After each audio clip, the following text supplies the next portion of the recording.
En tant que professionnel de la petite enfance, comment contenir un enfant qui frappe à tout bout de champ pour obtenir ce qu'il veut?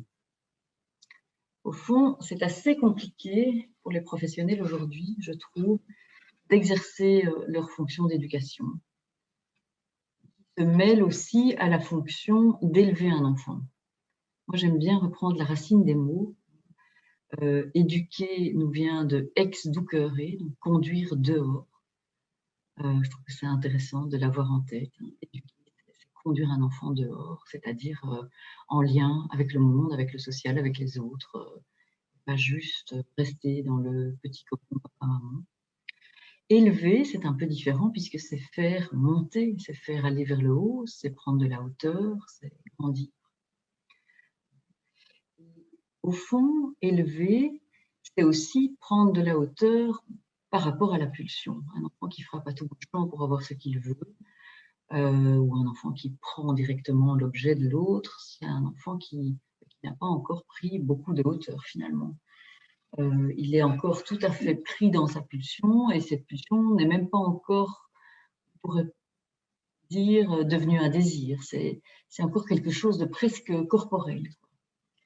Et donc au fond, cet enfant, ben voilà, il est pris dans cette pulsion d'avoir, de prendre, d'avoir à lui, éventuellement de démolir l'autre. Et il n'a pas encore pu monter, s'élever, prendre de la hauteur par rapport à cette envie qui est là, la regarder, se dire tiens, j'ai envie de ça, qu'est-ce que je fais? Je demande, je parle. Non, il est pris dedans, il agit. Françoise Dolto, elle dirait c'est le circuit court, quoi. Je veux, je prends.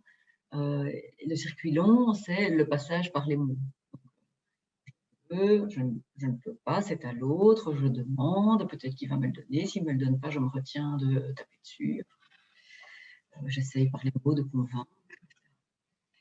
Et au fond, bah oui, comment est-ce qu'il va aider l'enfant à passer du circuit court au circuit long? Comment est-ce qu'il va aider l'enfant à s'élever, à prendre de la hauteur et à utiliser les mots? Mais en fait, ce qui est paradoxal, c'est que quand l'enfant est petit, et enfin, même parfois chez les plus grands enfants,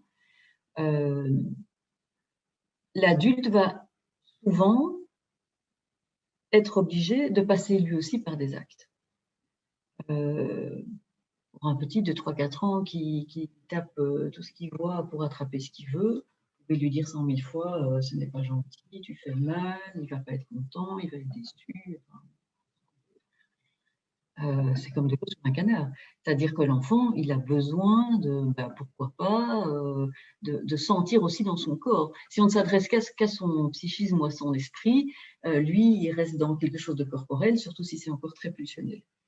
Et donc, ça va être intéressant d'essayer de trouver quelque chose de, évidemment,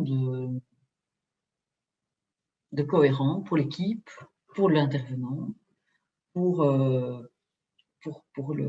l'esprit du lieu.